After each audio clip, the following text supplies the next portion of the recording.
Vous écoutez un message enregistré à l'église CVV Paris. Pour plus d'informations, visitez notre site internet cvvparis.fr. La réalité de ce qui se passe là, c'est que le Saint-Esprit est vraiment là. C'est pas juste c'est pas la méthode Coué, vous savez, où on essaie de se le répéter en boucle pour faire en sorte que ça devienne vrai. C'est une réalité. C'est une réalité. Et aujourd'hui, j'aimerais vous parler du parler en langue. Du parler en langue sans S à la fin. Le titre de mon message, c'est « La beauté du parler en langue ». Ça vous dit un petit peu, voilà déjà ce que je pense de ça. C'est un don qui est mentionné dans la Bible et qui à plusieurs aspects peut paraître un peu bizarre, un peu mystérieux. C'est un petit peu le truc de « ok, ça sort d'où ?» Et pourtant, il joue un rôle. Il joue un rôle de catalyseur au sein de l'Église. Pourquoi ? Parce que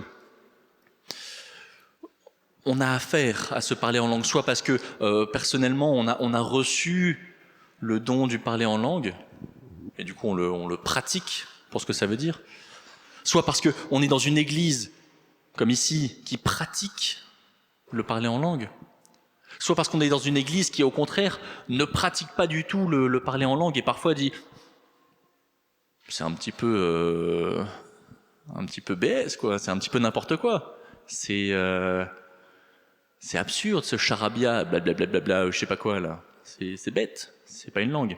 Donc vous voyez, il y a un petit peu ces trois catégories. Donc de toute façon, on est en contact de près ou de loin avec ce don. Et mon objectif, c'est de vous montrer aujourd'hui à quel point il est beau, mais à quel point parfois on l'aborde peut-être de la mauvaise façon. Mais d'abord, il faut définir un petit peu, ok, qu'est-ce que c'est le parler en langue ? Et plutôt faire une distinction entre parler en langue sans S et parler en langue avec un S. Parce que les deux sont un peu mentionnés dans la Bible. Il y a le parler en langue avec un S, on va l'appeler le parler en dialecte, comme ça sera plus simple pour nous, on va se comprendre directement, il n'y a pas de... Le parler en dialecte, ça voudrait dire parler d'autres langues humaines connues. Exemple, ce qui s'est passé à la Pentecôte. 120 qui sont réunis dans une pièce, le Saint-Esprit descend et il commence à parler dans d'autres langues qui ne leur étaient pas connues. Et là, il y avait des Mèdes, des Perses, il y avait des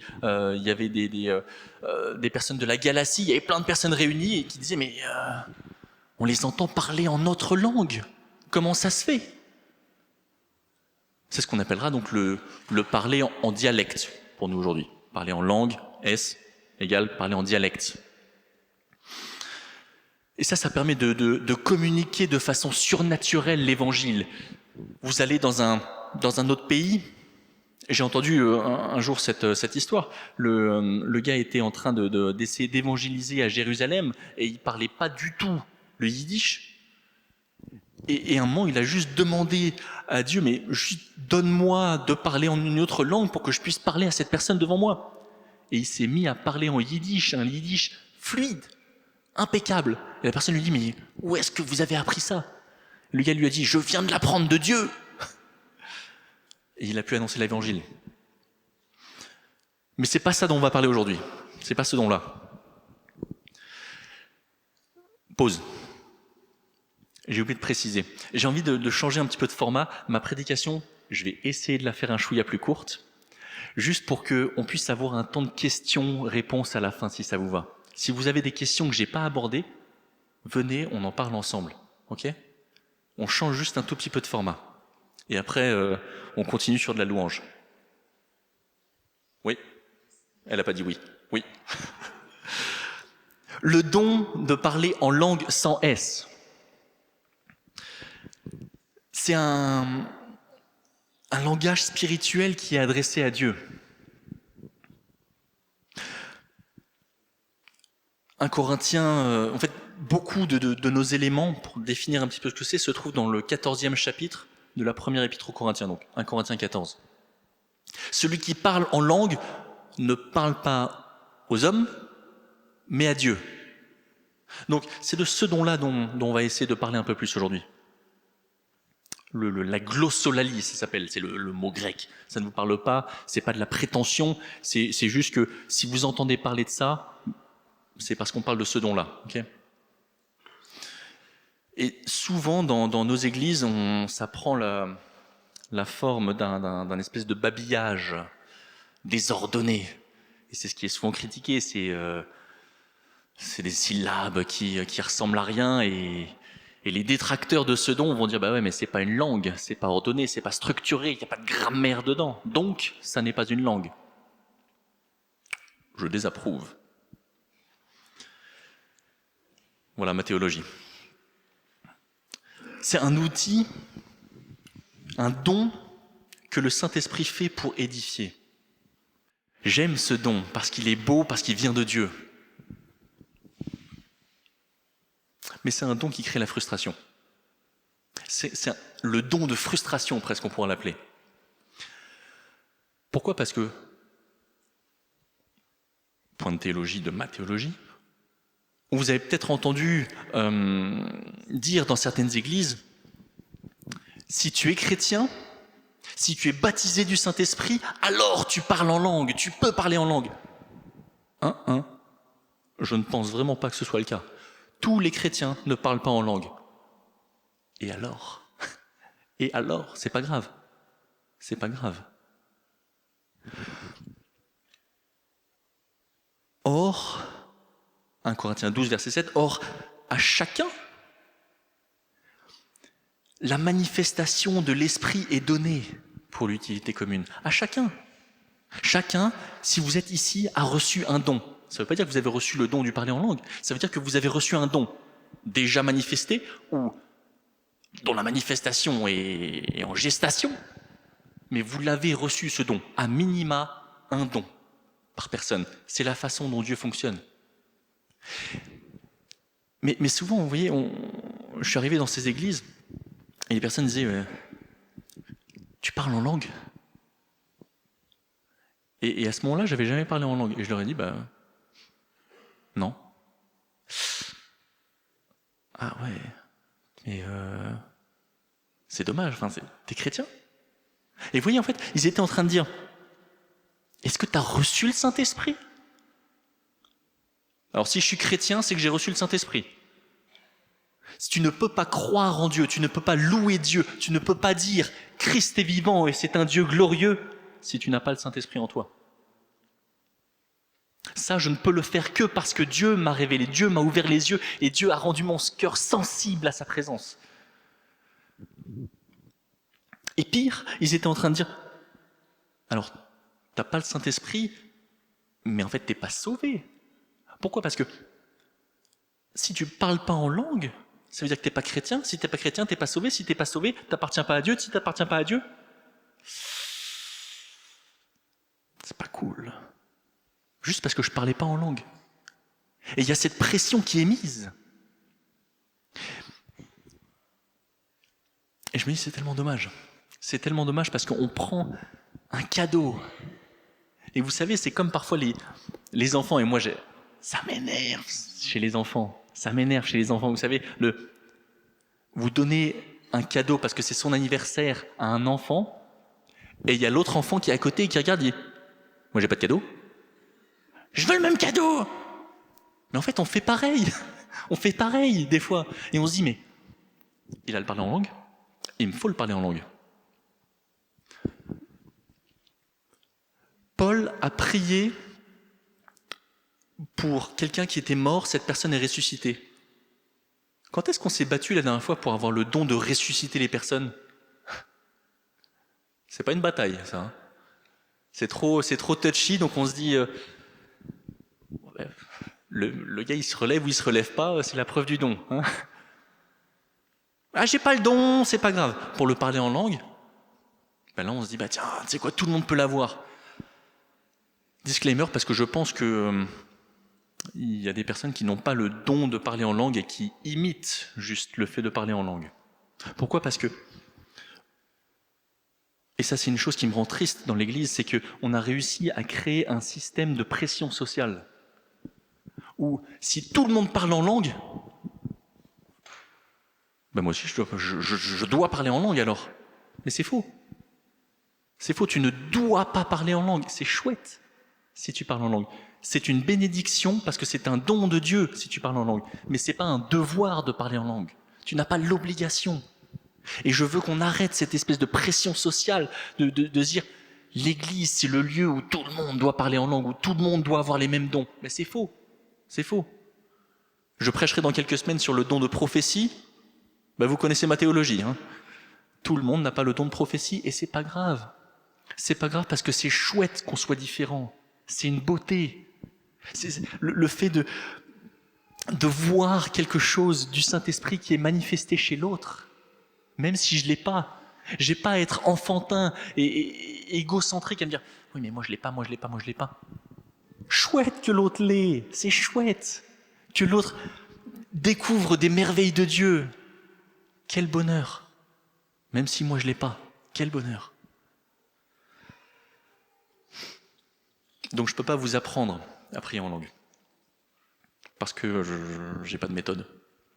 Si je vous donnais une méthode pour parler en langue là maintenant, est-ce que ce serait un don ou ce serait un truc que vous feriez parce que je vous l'apprends là? Où est-ce que le Saint-Esprit y serait dans ce cas-là? Si je t'apprends les maths, et que je t'apprends que 1 plus 1 égale 2, équation assez complexe, ben tu peux rentrer chez toi et écrire 1 plus 1 égale 2. Mais juste parce que tu l'as appris là, parce que je t'apprends comment faire. Ça ne veut pas dire que c'est un don. Ça veut dire juste que c'est de l'imitation. Or, ce don est réel. Ce don est réel. Il faut qu'on le saisisse comme quelque chose de réel et pas comme une imitation. Du coup, c'est quoi? C'est quoi? Comment ça se manifeste? C'est un don spirituel qui permet à celui qui le reçoit de communiquer directement avec Dieu pour son édification personnelle. C'est ce qu'on lit dans ce passage de 1 Corinthiens 14. C'est une langue qui est inspirée par l'Esprit pour parler à Dieu. Donc, 14, quand je vous dis 14, c'est le chapitre 14 de la première épître aux Corinthiens. Okay, 14.2, celui qui parle en langue ne parle pas aux hommes, mais à Dieu, car personne ne le comprend. Et c'est en esprit qu'il dit des choses mystérieuses. Ça sert pas à être compris par d'autres personnes, mais c'est juste cette expression directe entre... En fait, d'une certaine façon, tu as une petite fenêtre ouverte sur la Trinité à ce moment-là. Et c'est beau juste ce qui s'y passe. À ce moment-là, cette personne est en train de parler à Dieu, de dire si c'est le Saint-Esprit qui nous inspire pour dire des choses à Dieu, de facto, je pense que c'est quelque chose de glorieux, même si je ne le comprends pas. Donc, ce qui se passe dans le parler en langue, c'est des choses glorieuses qui sont dites. C'est des choses sur la puissance de Dieu, sur sa beauté qui sont dites. Pourquoi? Parce que le Saint-Esprit ne pourrait pas dire autre chose des autres personnes de la Trinité. Deuxièmement, c'est un moyen d'édification personnelle. Et ça, j'en parlerai un peu plus après, peut-être, encore. 14.4, celui qui parle en langue s'édifie lui-même. Ça, d'une façon assez mystérieuse, ça renforce notre homme intérieur, notre femme intérieure.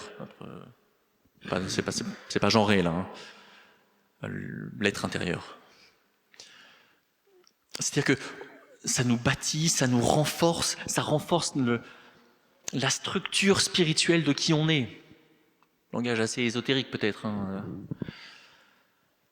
Pourquoi est-ce qu'on a besoin d'être fortifié? La vie chrétienne, quoi. La vie chrétienne, c'est pas un long fleuve tranquille, hein, c'est les montagnes russes. C'est un jour, t'es au top de ta forme et après, t'as mangé la pâquerette, quoi. Parce qu'il y a de l'opposition spirituelle. Parce que parfois, On a quelque chose qui arrive en face de nous et juste on a besoin d'être fortifié. C'est un exercice de foi parce qu'on ne comprend pas ce qu'on dit. Et celui qui parle en langue, il en retire une bénédiction, même si ça ne se traduit pas par des notions précises, même si notre intelligence n'est pas mise en travail à ce moment-là et donc on ne peut pas mettre des mots sur ce qui vient de se passer, ce qui vient d'être dit. Mais souvent, les personnes qui pratiquent le vrai parler en langue sentent dans leur être intérieur qu'il y a un changement, qu'il y a une... Vous savez, le pneu qui est un peu à plat, vous lui mettez un coup de pompe et il se regonfle un peu. C'est une prière, troisièmement, qui est dirigée par le Saint-Esprit. 14, versets 14 et 15. « Si je prie en langue, mon esprit est en prière, mais mon intelligence demeure stérile. » Et un verset qu'on pourrait lui rajouter, c'est dans Romains 8, verset 26. « L'Esprit intercède pour nous par des soupirs inexprimables quand on ne sait pas quoi prier. » Et moi, c'est souvent les moments où je n'ai pas mimé, parce que je pense que ça m'est arrivé de mimer. Les moments où j'ai vraiment prié en langue, c'était dans ce genre de cas. Je ne savais pas quoi dire à Dieu. Et juste, ça peut être de la joie, ça peut être de la douleur, de la tristesse, mais juste, il y a ce truc de là où les mots s'effacent, là où juste, j'ai pas de mots suffisants pour exprimer, alors que pourtant, je ne sais pas combien de langues vous parlez, mais si on prend le cumul du français et peut-être des autres langues que vous parlez, il y en a des mots. Il y a des milliers, des millions de mots, mais sur le coup, il n'y a aucun mot qui est suffisant pour exprimer ça, parce qu'il y a juste cette joie, ou cette tristesse, ou cette douleur, ou cette peine qui est là, et juste, c'est soit je parle en langue, soit je crie, au choix. C'est un peu plus modéré de parler en langue. Mais c'est comme un espèce de cri qui vient à ce moment-là, un débordement, parce que je ne peux pas le contenir, juste parce que j'ai besoin de pouvoir exprimer quelque chose, et j'en suis incapable. Et là, il y a le Saint-Esprit qui vient et qui exprime ce que je suis incapable de le faire parce que le Saint-Esprit est en moi et il connaît tout ce que je vis.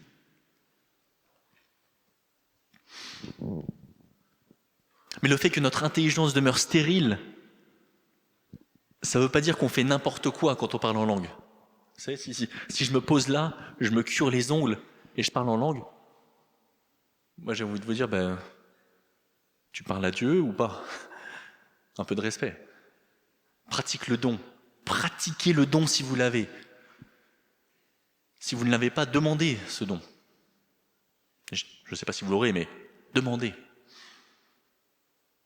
Et juste à ce moment-là, quand notre intelligence est stérile, certes, mais on se concentre d'une certaine façon sur Dieu. On ne sait pas ce qu'on dit, mais on se concentre sur Dieu. L'objet de notre parler en langue, c'est Dieu et son action. Et juste, on est consciemment dans cette relation. On sait pas, le parler en langue, c'est pas une possession. C'est un canal pour une adoration plus profonde. 14-15, je prierai avec mon esprit, mais je prierai aussi avec mon intelligence.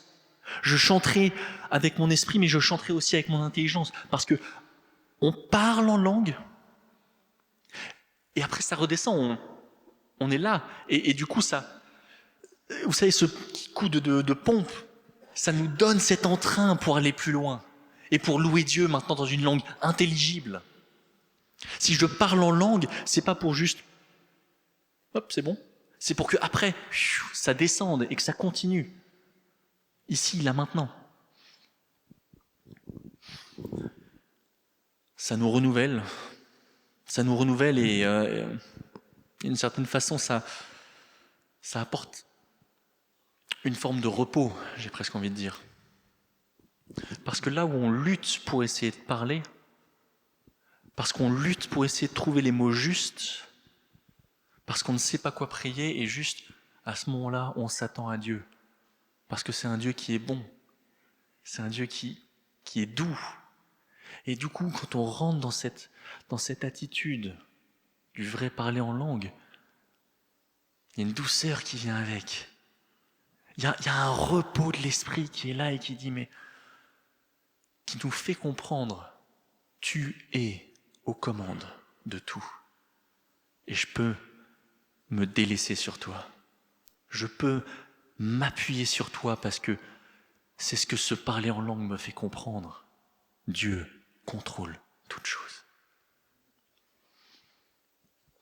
Et plus on pratique le parler en langue, plus on apprend cette connexion. Alors c'est pas la 4G, mais on apprend à reconnaître la voix du Saint-Esprit, à être sensible à sa présence.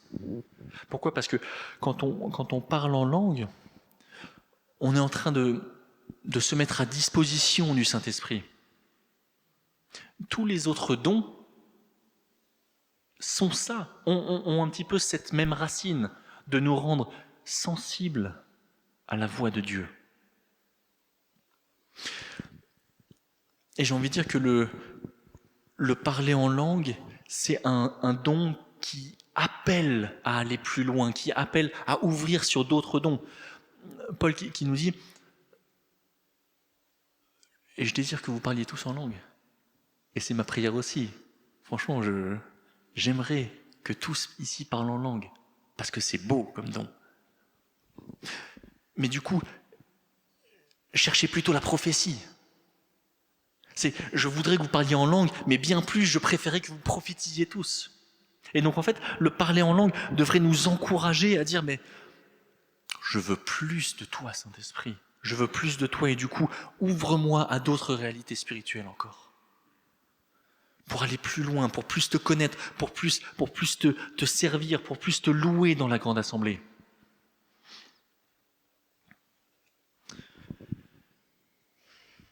Et le parler en langue, in fine, le parler en langue, c'est là pour l'amour. C'est pas un moyen, c'est pas une finalité en soi, le parler en langue. L'édification du croyant, l'édification des croyants est la finalité du parler en langue, je pense.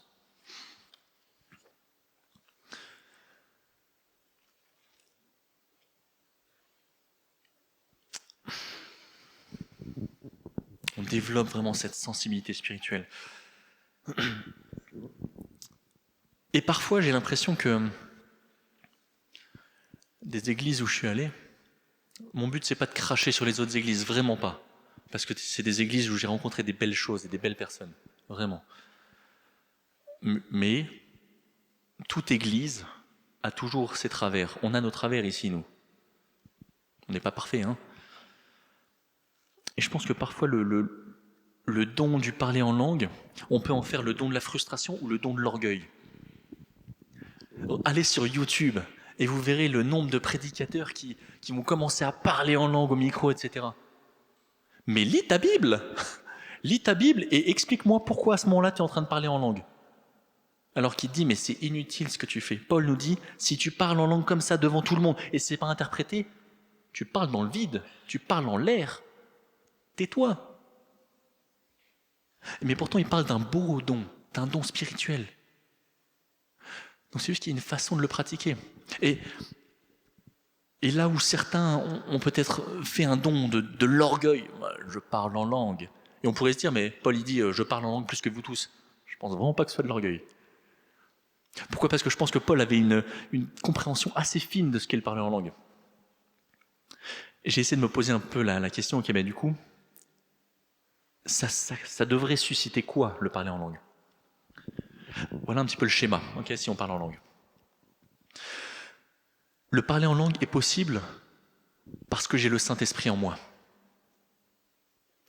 Je reçois un don de Dieu qui n'est pas un dû, mais qui est gratuit. Je ne sais pas exprimer les pensées de mon cœur, mais Dieu, lui, il sait. Je dis des mots que le Saint-Esprit m'inspire de dire. Je ne comprends pas ces mots, mais Dieu les comprend. Pour l'instant, il n'y a pas vraiment de raison de s'enorgueillir. Hein. Ce que le Saint-Esprit est en train de dire à Dieu est quelque chose de glorieux, même si je ne le comprends pas.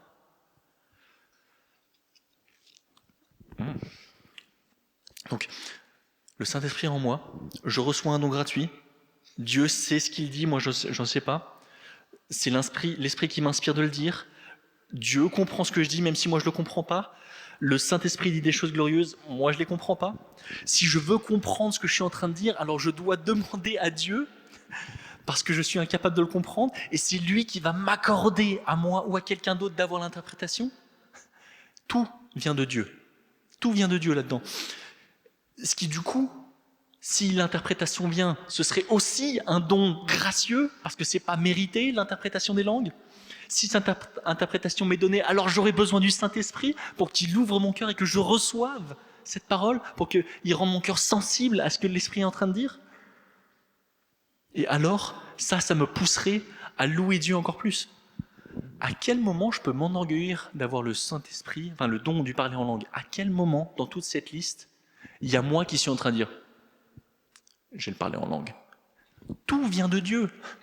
Dieu est à la racine de tout dans ce don, et Dieu est le but de tout dans ce don. Moi, je suis juste en train de chercher mon édification personnelle. Est-ce qu'il y a un problème à s'édifier personnellement? Parce que justement, vous prenez des personnes qui ne croient pas au parler en langue, ils vont dire « oui, mais c'est pour s'édifier personnellement ». Oui, et c'est bien, mais c'est tant mieux, tant mieux. Édifie-toi, j'ai envie de dire, édifie-toi personnellement, s'il te plaît. Si je passe du temps à lire ma Bible, si je passe du temps à jeûner, si je passe du temps à prier, si je passe du temps à louer Dieu,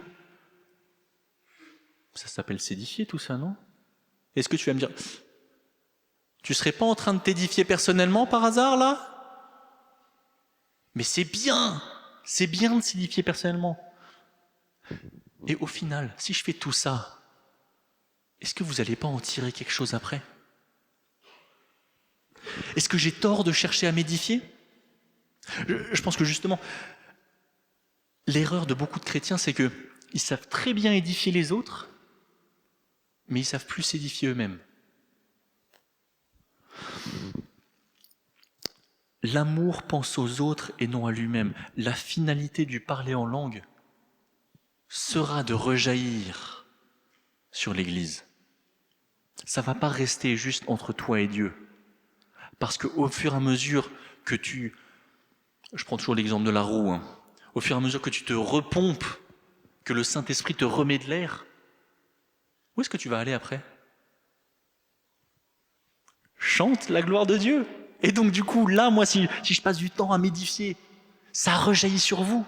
Et inversement, si vous passez du temps à vous édifier personnellement dans le temps, calme, là où il n'y a personne, et vous parlez en langue, mais moi, j'en tirerai des choses après. J'en tirerai des choses parce que je verrai que vous êtes juste attachés encore plus à Dieu. Parce que je verrai qu'à ce moment-là, vous êtes fortifiés spirituellement. Et si moi, je vous vois fortifiés spirituellement, ça me fortifie spirituellement. Il n'y a pas de problème à s'édifier personnellement grâce à ce don. C'est une bonne chose. Pourquoi? Parce que je veux connaître Dieu plus. Donc bien sûr, je vais m'édifier personnellement. Bien sûr, je vais le faire. J'essaie déjà de le faire. Et je vous promets, pour le reste de ma vie, mon objectif, c'est de continuer quotidiennement à essayer de m'édifier personnellement. À travers le parler en langue, à travers d'autres choses. Pourquoi? Parce que je veux vivre plus sa présence. Parce que j'aime cette église, j'aime les gens qui la composent, vous.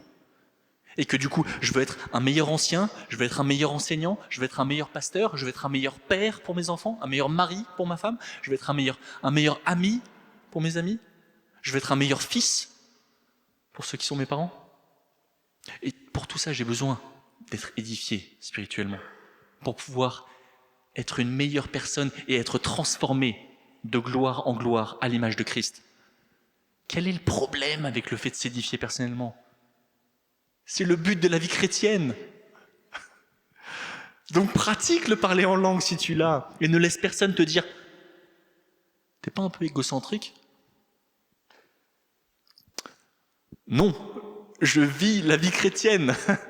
Je cherche à être transformé de gloire en gloire, et je cherche à le vivre dans la communauté.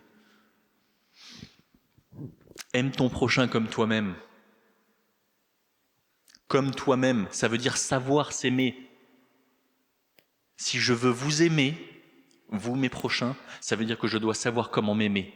Si je veux vous édifier, par extension, ça veut dire que je dois savoir comment m'édifier moi.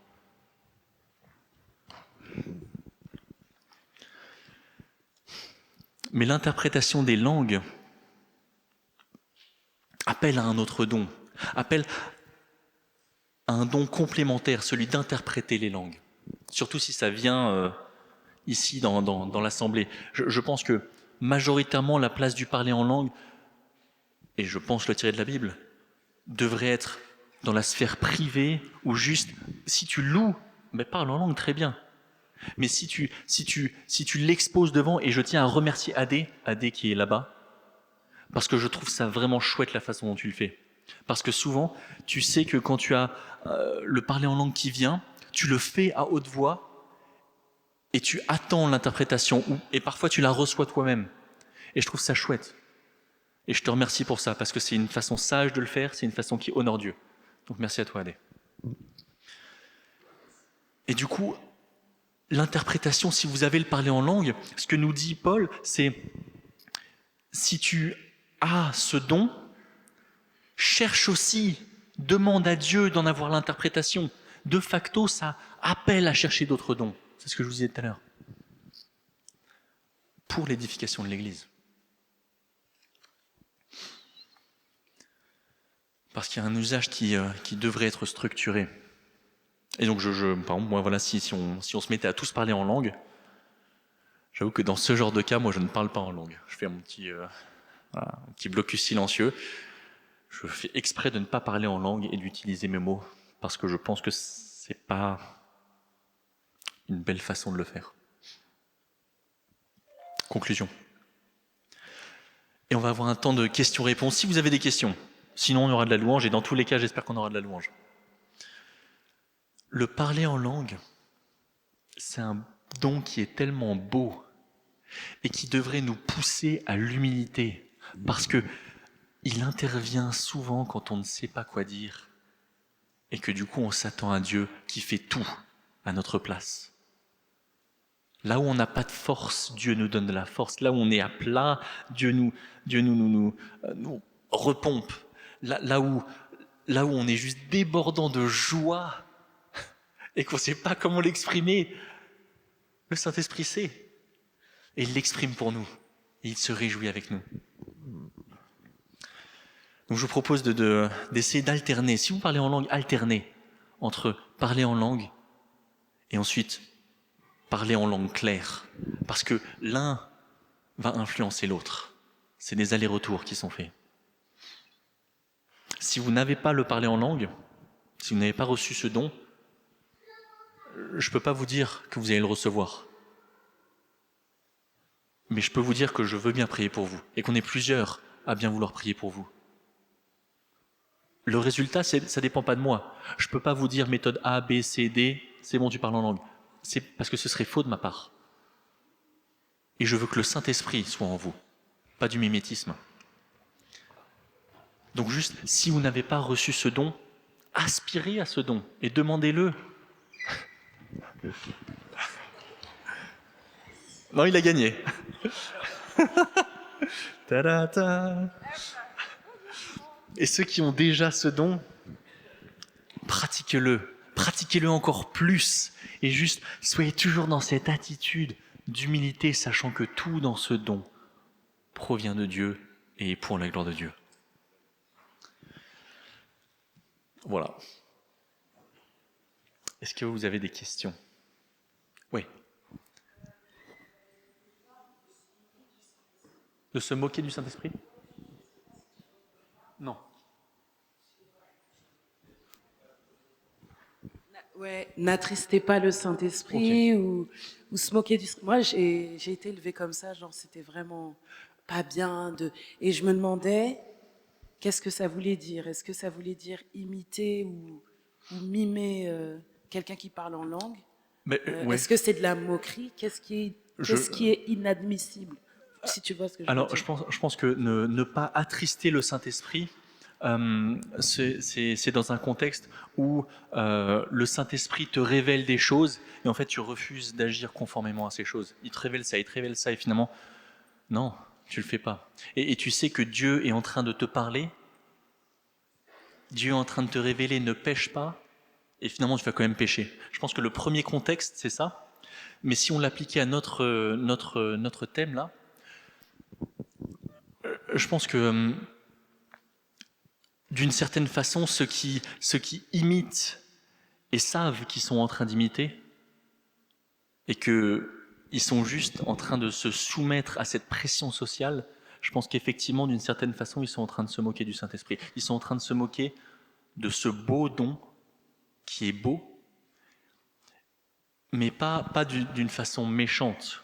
Et c'est peut-être là où c'est biaisé, se moquer, mais c'est plus par pression sociale, parce qu'il faut être dans une église, quand tout le monde parle en langue dans cette église, je dois aussi parler en langue, du coup je le mime.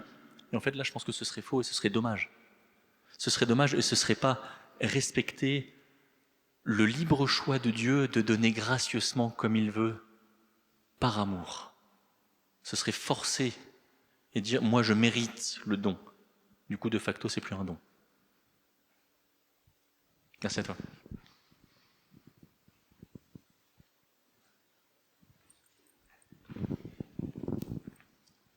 Merci. Thomas, est-ce que tu peux un petit peu revenir sur la différence entre le don lorsqu'il est exercé à la maison de manière personnelle et lorsqu'il est exercé dans l'assemblée? J'ai beaucoup apprécié quand tu disais qu'avec la maturité, on est plus sensible. Et parfois, lorsqu'on est au culte, on sent qu'il va y avoir un don spirituel qui va être accordé à l'Église. Et parfois, il y a une langue qui vient. Donc du coup, j'ai un peu du mal à bien saisir du coup la finalité de l'exercice du don en communauté, dans la grande assemblée, pour le différencier de dans la sphère privée. Est-ce que tu peux préciser un peu, s'il te plaît? Quand tu es dans la sphère privée, alors encore une fois, disclaimer, je n'ai pas réponse à tout, challengez toujours mes réponses, ok? Toujours. Je ne suis pas Dieu, ok? Et j'ai pas la prétention de l'être, vraiment. Je pense que quand tu pratiques le parler en langue dans ta sphère privée, tu es justement dans cette relation d'intimité. Tu es entre toi et Dieu, et le Saint-Esprit qui fait le lien entre les deux. Lorsque tu arrives dans la grande assemblée, et je suis d'accord avec toi, il y a cette maturité à avoir, c'est pas parce que tu parles en langue que forcément ça va être pour tout le monde. C'est comme une prophétie. Tu vois, on challenge toujours les gens, des gens qui ont le don de prophétie. Ici, dans cette église, on essaie de les challenger à dire, est-ce que tu penses que c'est pour tout le monde ou est-ce que tu penses que c'est pour toi? Et le parler en langue, je pense que quand il arrive au sein du culte, pose-toi la question, est-ce que tu penses qu'il est pour toi? Dans ce cas-là, juste garde-le pour toi et c'est chouette et vis ce moment, vis-le à fond. Ou est-ce que tu penses que, ok, je crois vraiment que là, c'est pour la grande assemblée, et dans ce cas-là, je viens et je me soumets à celui qui fait la présidence. Présentement, Naomi. Et tu vois, je me soumets à elle et je dis, en fait, je pense avoir ça, je pense que j'ai cette langue qui vient, est-ce que je peux la partager?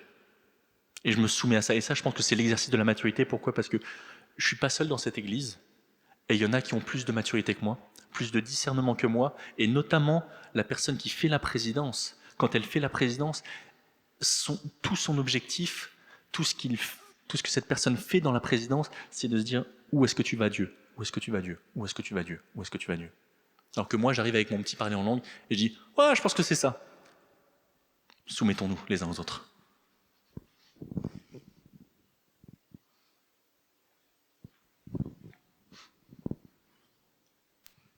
Est-ce que c'est toujours nécessaire de donner une interprétation de quelqu'un qui a parlé en langue? C'est-à-dire quand quelqu'un parle en langue et que toi, tu arrives à comprendre ce que la personne dit, est-ce qu'il faut nécessairement traduire à toute l'assemblée puisque la personne a parlé à haute voix? Si tu reçois le don d'interpréter cette langue. Je pense que oui. Ton devoir, parce que c'est un don qui t'est fait, un don qui a un but, à savoir révéler le secret de se parler en langue pour l'édification de l'Église. Tu prends la parabole des talents, tout le monde a reçu un talent parmi les disciples dans la parabole, mais il y en a un qui ne l'utilise pas et qui le cache juste. Et en fait, si tu te mettais dans cette posture de dire, en fait, tu sais que tu as reçu le don d'interpréter cette langue et que tu ne le fais pas, pourquoi ? Si tu reçois ce don, fais-le. Et je pense que du coup, oui, toute langue devrait être interprétée et parfois elle n'est pas interprétée. Je pense que ça veut dire qu'à ce moment-là, peut-être qu'on a fait une erreur et c'est pas grave. On peut l'expliquer. Et je trouve ça bien dans cette église justement qu'on explique ce qui se passe. Qu'on explique que voilà, quelqu'un vient de parler en langue. Souvent ce qui se passe dans ce genre de cas, c'est que Dieu demande une interprétation, donc attendons qu'il y ait une interprétation. S'il n'y en a pas, voilà, on va continuer. Et c'est chouette. Donc, si tu as reçu ce don, viens quand il y a un parler en langue, si tu reçois l'interprétation, viens. N'aie pas peur, ok ? Tu faisais la comparaison avec le parler en langue, le don d'orgueil. Qu'est-ce qui fait, selon toi, que ce don est mis sur un piédestal ? Parce qu'en fait, il est... tu regardes l'histoire, quand c'est devenu une espèce de preuve. C'est devenu une preuve de est-ce que tu es chrétien ou pas. Et du coup, tu as un sentiment d'appartenance qui a été créé. Or, en fait, ça se base juste sur un verset qui est dans la... Pas juste un, mais surtout un verset qui est dans la finale de Marc, le dernier chapitre de Marc, et qui est en fait un chapitre extrêmement controversé. Parce que les signes d'un chrétien, ce sera notamment que tu saisisses un serpent. Va aux eaux de Vincennes. Pourtant, là, on ne le fait pas. Il y a des églises qui l'ont fait. Mais en fait, je pense que du coup, ils ont sorti ce verset en disant « le chrétien parlera en langue ». Ils l'ont sorti, et du coup, c'est devenu un petit peu le signe d'un chrétien, d'un vrai chrétien, c'est qu'il parle en langue.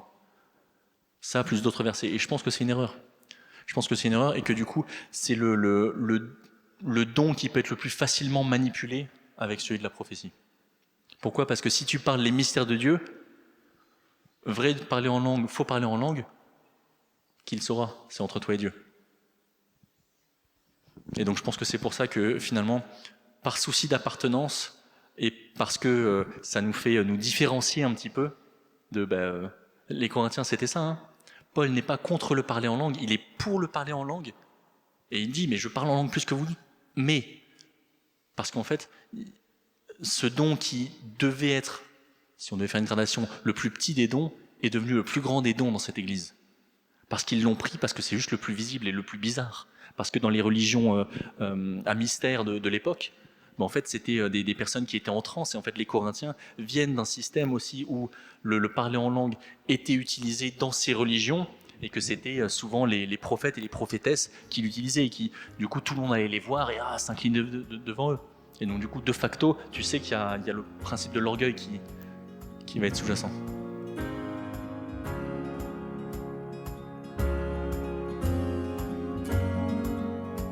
Vous venez d'écouter un message enregistré à CVV Paris. Pour plus d'informations, visitez notre site internet cvvparis.fr.